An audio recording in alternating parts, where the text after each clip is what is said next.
All right, we're recording. And we are live. Breaking news in Mass GOP land.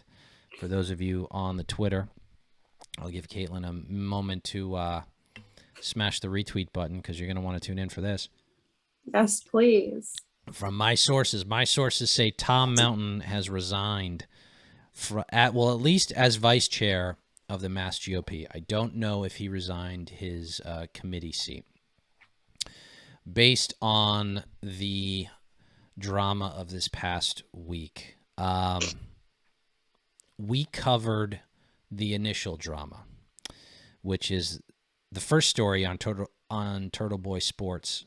No, it's not even Turtle Boy Sports anymore. Sorry, it's like at TB Daily, because the Turtle Boy stuff is a whole nother drama if you're not in the Massachusetts landscape and don't know about it. But Turtle Boy Sports, very well connected, has good sources blog, posted a piece about Tom leaving creepy comments on very hot girls' Facebook pages. We discussed this last week. We discussed it last week, but lo and behold, it got worse, and boy, did it get a lot worse. Now, I want to say something right out. I feel bad for Tom. We discussed last week that Tom is actually a nice guy, and he is. Yeah. But Tom is also a stupid man. And I don't mean to say that to be mean, but it's based on interactions with him over the few years I've met him and spoken with him and have his opinion expressed to me about how Donald Trump was going to win Massachusetts and how certain congressional candidates were definitely going to win their races, Republican candidates.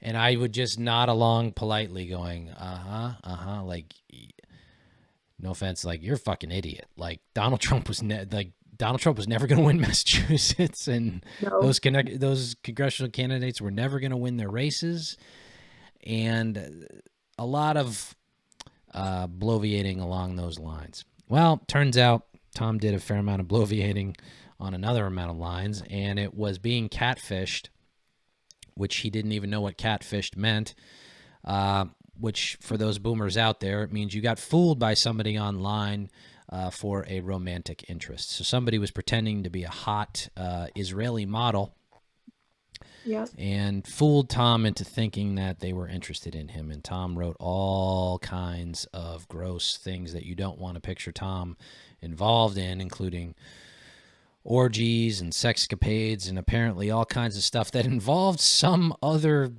I won't say local Republicans, but like Republicans in the United States in the Northeast area recently. And yeah, that was in there. At least that's what he claimed. That situation just makes me want to hurl. It's fucking hot, isn't it? No, it's not.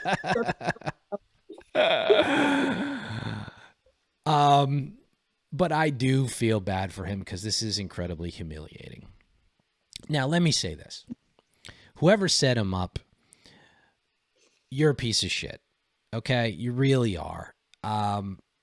You know, what purpose of removing Tom Mountain in as vice chair of the Mass GOP other than to humiliate him?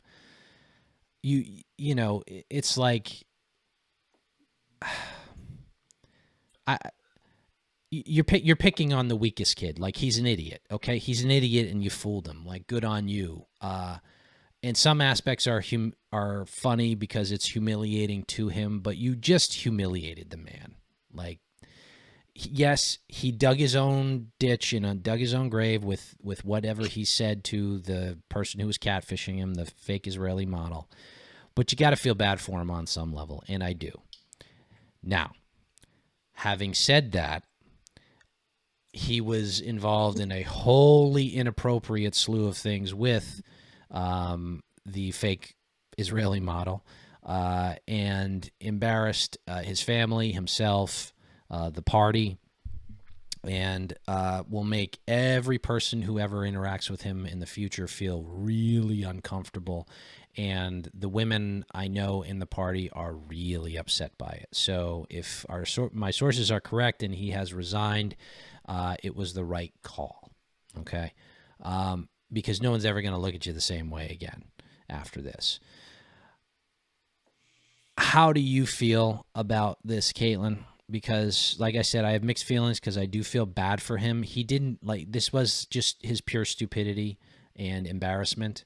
But it's going to make him, as his position as vice chair, impossible to manage. So there's that. I think that it's if he did resign over this, he did the honorable thing and resigned rather than double down, which I think for long term for the state party, yep, that's good.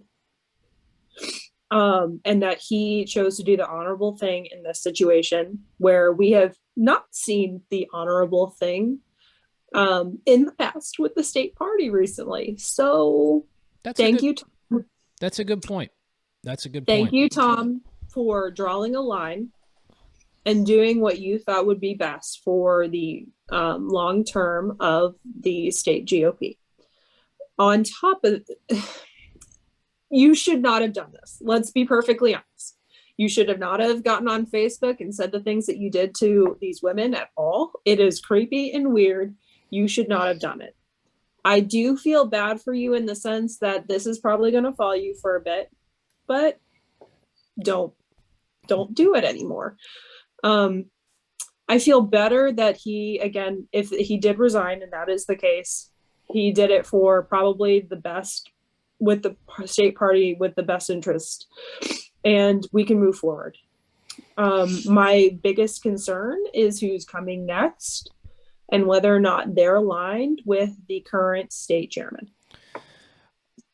From what I understand, and I don't know everything about this. I think enough committee positions have been filled by people who do not support Jim Lyons that it would be more difficult for somebody who supports him to get nominated and voted into that position, from what I understand. I could be incorrect about that. I haven't done the math. I'm not that close to it, but I think it's 41 or 42 votes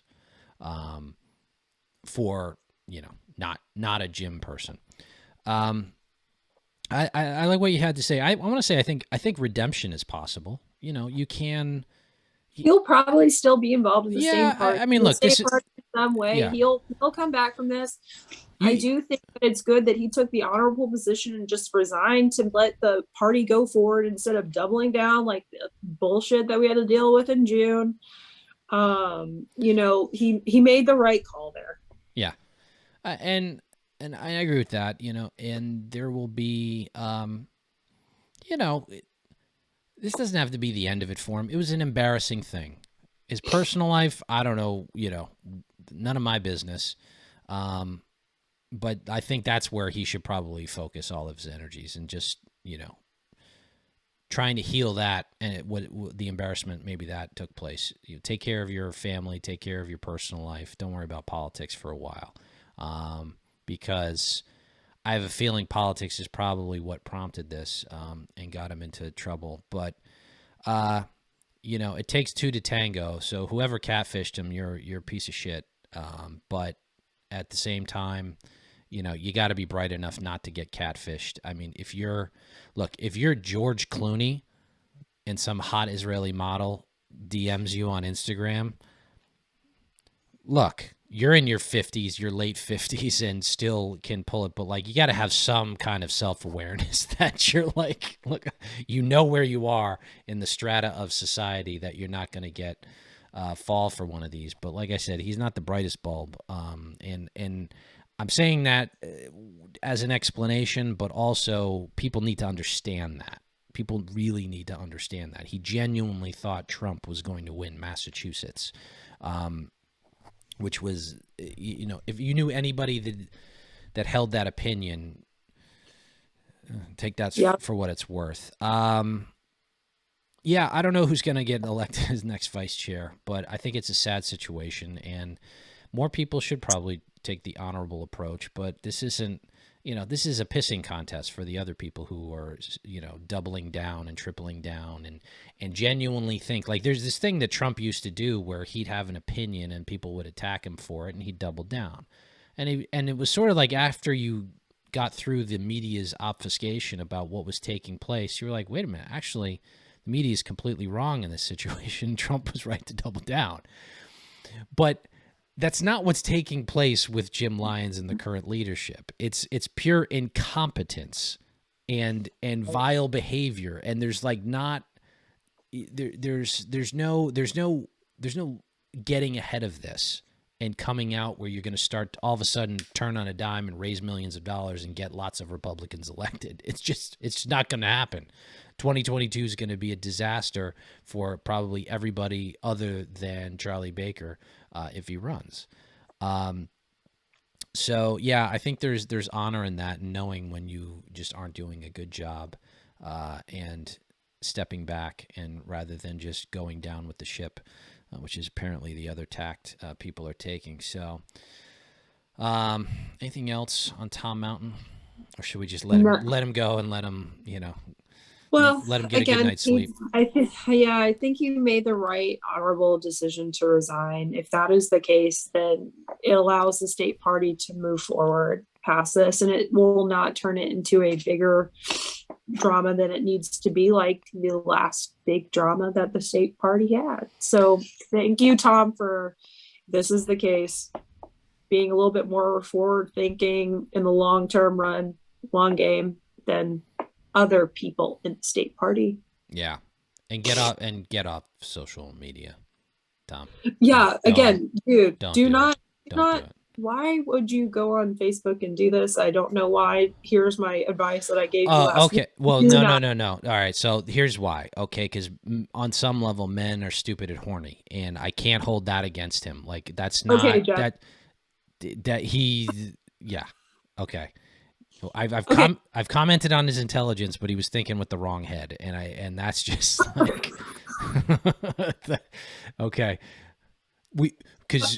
Go ahead. Okay, the woman now needs to speak on the men thinking with their little head. Just do not comment on Facebook. Just don't do it. Just even if that were the case and you were thinking with it, just don't comment on Facebook. Well, an interesting thing popped up today, because I guess the you were going on the tweets with it, and I saw this, but with Brandy Love, was it at Tea Party USA or what was the Turning Points USA? Okay. I guess they changed their name. So basically, my personal opinion on this is I think that it's silly that she got kicked out of the Turning Point USA thing. She wasn't there as like some sort of speaker. She was definitely not performing for kids or anything like that. Like, right. And so, like, I mean, I think that if I agree with somebody 75% of the time, and they generally are pro-America versus the left, which is just not, then I don't mind them being a Republican or in conservatism. Like, but the social cons have been freaking out about it. Well, what do you think about that? Her being like lifted up as like a spotlight, kind of like a celebrity there. I don't know about throwing her. Go ahead. Sorry. It's pop culture, right? Like it's just. Yeah, it is, but like if she wanted to attend and just went and was there and went to the speakers and I think that's what she wanted to do. She was not there as an attendee. She was not there as. No, not like, as far as I know, right? Not trying to gain clout and look at me and do a whole thing. Okay. I guess in the capacity of why she was there, because pornography is a real problem in the country. Like, you have kids being able to access it way too early. You've got it, I guess tons of men and some women addicted to it. Nobody wants their daughter or sister or anybody else to be involved with it. There have been plenty of former porn stars that have come out and said what the industry does and how it borders on human trafficking.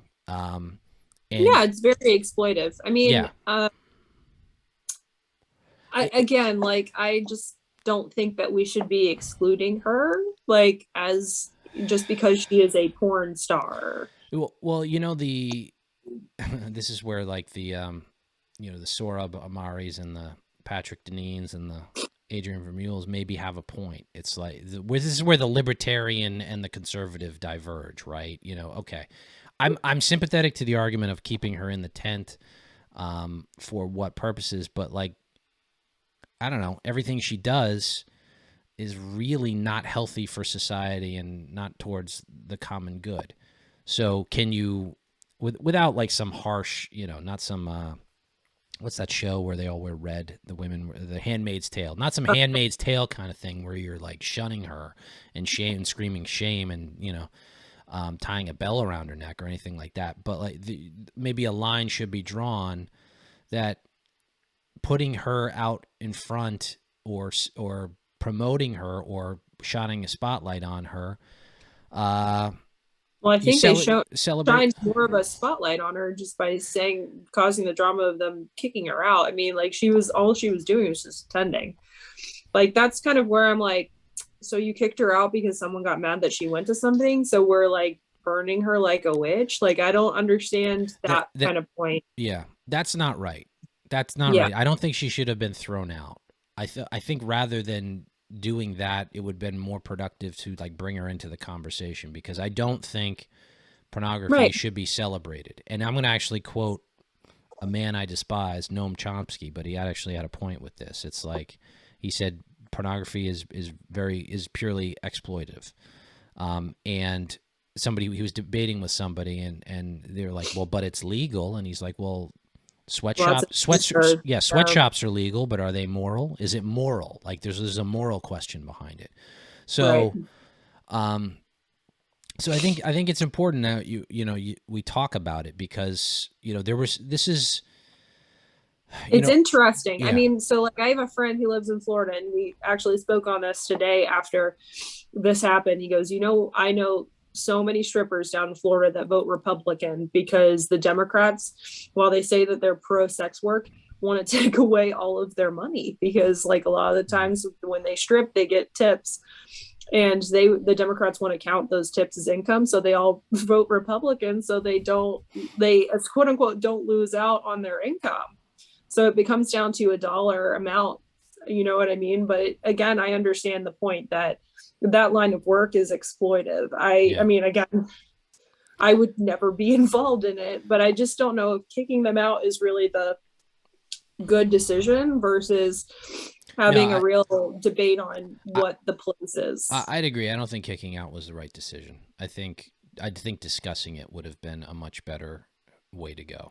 But but aside from that, but you can see like what it does to men in our earlier topic. So anyway, on to some other stuff. We're going to move on from Mass GOP and the Tom Mountain situation, and probably leave it at that for a long, long time. On to our favorite punching bag, the Boston Globe. Now I'm in this tweet. I'm going to share. This is a piece from Scot Lehigh, who I can't stand, and he's blocked me on Twitter because I absolutely destroyed his argument about Benghazi in maybe a year or two ago, and he just couldn't handle it because I actually had evidence that Hillary Clinton knew about the terrorist attack and lied and lined it up, and it came out of the hearing, and he actually had no clue about it. So I totally dismantled everything he had stood for previously. But this article just pissed me off because the art and artifice of Hunter Biden. And it goes on to be this sarcastic, smarmy approach about how Hunter's just not a good painter. And it totally disregards the fact that the idea of him selling the art is a grift. And it's a grift to gain influence with his father and his father's administration. And, this is the kind of thing where it's like he wrote countless articles about the nepotism that went on in the Trump administration. And yeah, there's hypocrisy, but like this should be something, this slimy, like just basic level swampy corruption, everybody should be against this. But yet he has to deflect and defend the Biden administration with Hunter's shady deals. I mean, Hunter, like you're gonna Hunter Biden's the hill you're gonna die on with this nonsense. Give me a goddamn break. It's very interesting the lengths that the media has gone to protect Hunter Biden. That's all I'm going to say. Wow. On sort of thing. I think the lengths that the media has gone to protect Hunter Biden. Why do you think? Why? No, don't say that's all you're going to say. I actually want to know what else you mean by that. That sounds interesting. I have tons of opinions on his art. His art is shit. Well, yeah, of course it is. He's not an artist. It's made up bullshit. You become an artist after you were a rich kid full of privilege that went to private school, ended up becoming a drug addict, and then got kicked out of the Navy when you were 45, and you've failed at every single thing that you have done. And then your father becomes the president of the United States, and you have to figure out something to do. Yeah.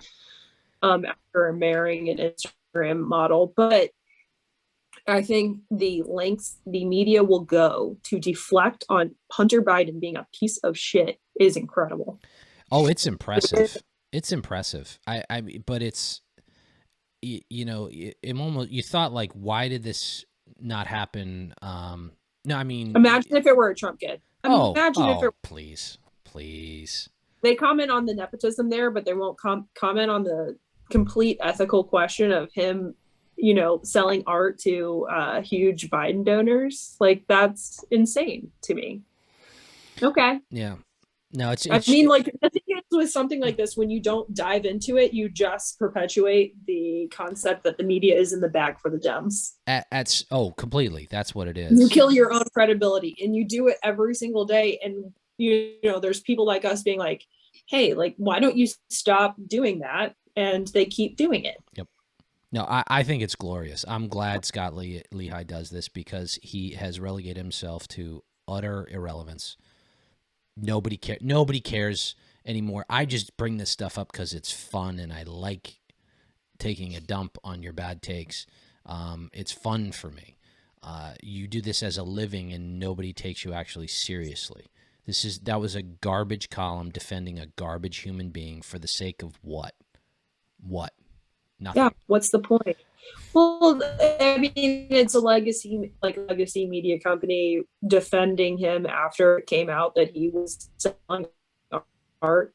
Don't know who he's selling it to because he was selling it to high Biden donors, and that's clearly an ethical, like, it crosses a line. It's so shady. I mean, on top of that, we also know that in last summer that, you know, the the U.S. attorney in Delaware didn't leak that they were investigating Hunter's laptop. We found that out recently based on the election. I think it was deplorable, to be honest. And then after the Twitter whole thing with the New York Post article, that was just disgusting to me. The lengths they will go. Having a little bit of internet connection, but it seemed to have resolved. So hopefully that'll get fixed. Also in the Boston Globe, I'm going to read Yvonne Abraham's recent piece. So this is from a couple of days ago. The GOP-led hysteria over anti-racist education has arrived in Massachusetts. This is from July 14th, 4 days ago. I hope to avoid writing about the manufactured crisis over so-called critical race theory, the catch-all term that the off-the-deep-end policy-bereft Republicans are throwing around in their latest attempt to scare voters back into their arms.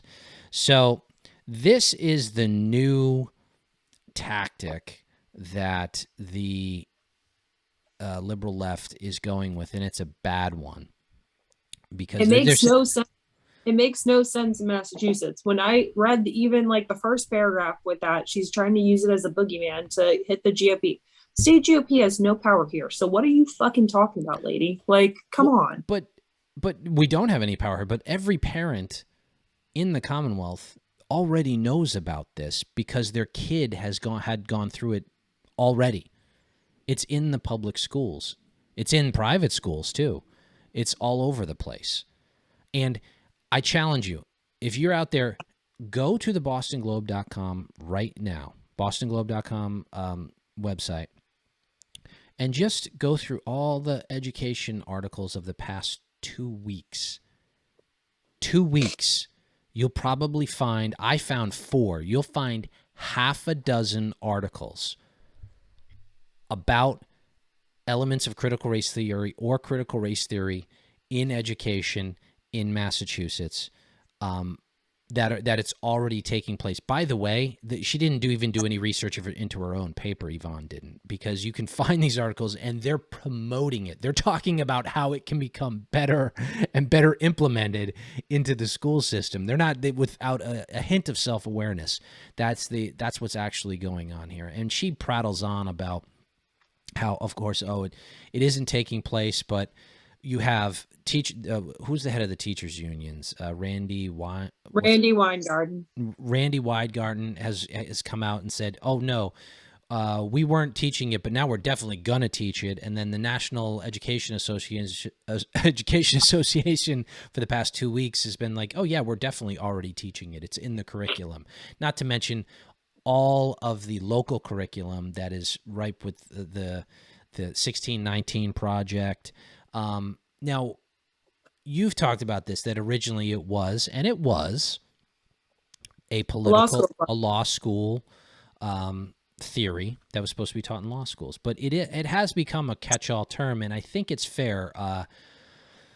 Who we were just talking about, Michael Brendan Doherty has a great piece in National Review in the magazine, last issue, where he discusses that you can very acceptably call critical race theory and what's going on in the public schools right now critical race theory. It's the DIEs, the diversity, inclusion, and equity officers that go into all kinds of organizations, both in education and corporate America, where their job is to essentially indoctrinate with Marxist ideology. Yeah, that's it. I mean, I call it the wokeism shit. Like, I don't. So we need to differentiate probably CRT wokeism and like a actual curriculum according to like slavery and discussing racism in the United States. We have always taught racism and slavery in the United States and in public schools, and even in private schools. That discussion has always been had. We need to settle that right now. Right now, what like the CRT proponents and all of that they're discussing, like saying that we're not teaching it at all, and that's just not the case. Right. Which is what I have a huge problem with when you hear like Condi out of Boston University, who says that Republicans, Democrats agree on teaching slavery. And it's like, yes, we do. We all. That's not the point. That's never been. We've never been anti-teaching that. Yeah. But the case is where you take that wokeism and then you kind of say, oh, like, we need to teach one race is evil or anything like that and teach it as truth. That's the problem. Yeah. That's what's going on in schools right now that heavily concerns me. Yeah. A third, fourth, or fifth grader, you tell them they're oppressed, and the kid sitting next to them that doesn't look like them is the oppressor. I mean, that's going to do lasting damage. And that is what's going on right now. What is your role? Have you examined your whiteness? Are you? I mean, this is insane stuff. And fifth graders need to be learning division. Like, why are you teaching anything of this sort? It just doesn't make sense to me. Well, I don't like the false argument that's been floated around. Some people are buying it, but not a lot of people are. That you alluded to before when Ibram X. Kendi's like, oh, you don't want slavery and racism taught in the schools. It's like, shut up. Like, that's yes, we do. Yes, we do. That's the problem. Don't. It's just this disingenuous thing, and he'll be written off. Eventually, we're gonna come to the point. We're gonna have to keep fighting for it, but we'll come to the point where all these knuckleheads who are just involved in these irrational, call it unthinking Marxist ideologies, will just be relegated to obscurity. There's too much information now out there for anybody who's inquisitive enough to find out, to understand what actually works and what actually doesn't.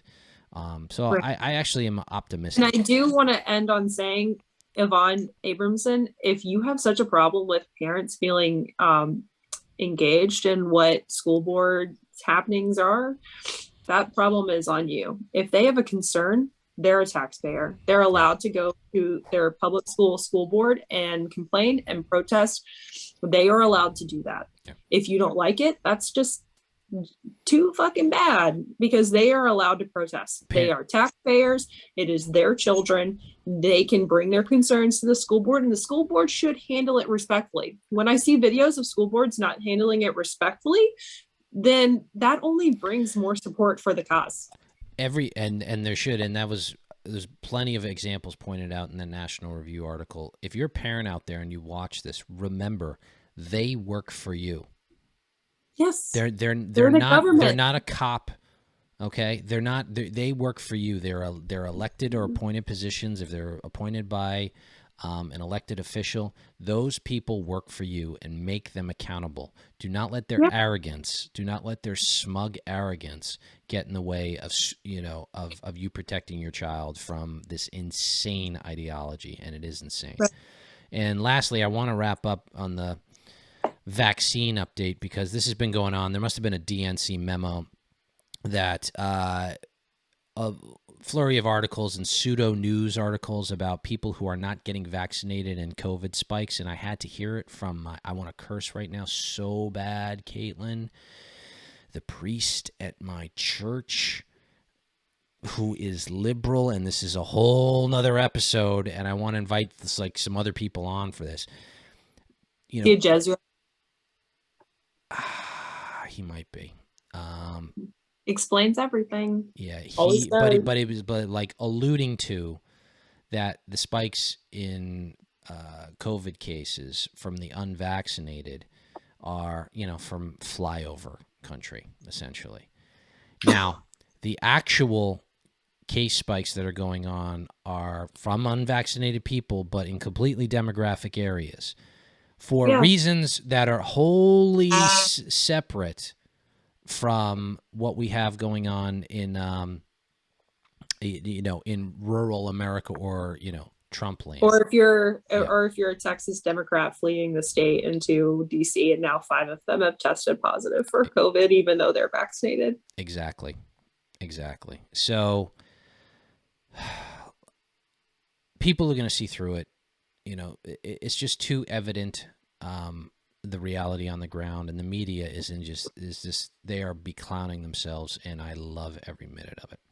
Well, we're not seeing a spike in death, so if we're seeing a spike in cases amongst the unvaccinated, they'll choose to get vaccinated. We, the vaccinated people, shouldn't have to worry about this, other than smirking at Texas Democrats who test positive for COVID after moralizing over it. But yeah, my big thing is the Biden administration's failure on this COVID vaccination program or project. They've not succeeded. Which is sad. They could have if they had a great campaign. They just chose not to do it, and now they're blaming everybody else. Yeah, they're blaming Trump supporters, when I don't think that that's the case. No, it was as sad as like when Obama would blame Bush for everything. And it's just the cycle repeats itself. But every day he used to do that. Yeah, the sequel's never as good as the original, so it's even weaker and dumber. All right. But remember, according to Biden, that Facebook is killing people because of COVID. Well, somebody clarified. I think the Surgeon General came out and was like, "No, they're killing people because of misinformation. That's why they're killing people." It's like. Remember, Kamala wouldn't take the vaccine because it was created under the Trump administration. Never forget that. All right. Yeah. Sign up for the Patreon, everybody. We just did a great episode on the College Republican National Committee. Patreon.com/RINOpod. Only $1 a month. Sign up now. You won't regret it. You'll love it. It's good stuff. We'll get exclusive content from our patrons. And I guess it's been a hell of a week. So have a great week. Enjoy it. Stay warm and dry. Enjoy our shitty summer as best you can. And Kaitlin, anything else to add? Mm-hmm. Okay. All right. Have a good week, guys. Have a good week, everybody. We'll catch you next time. Bye-bye. Bye.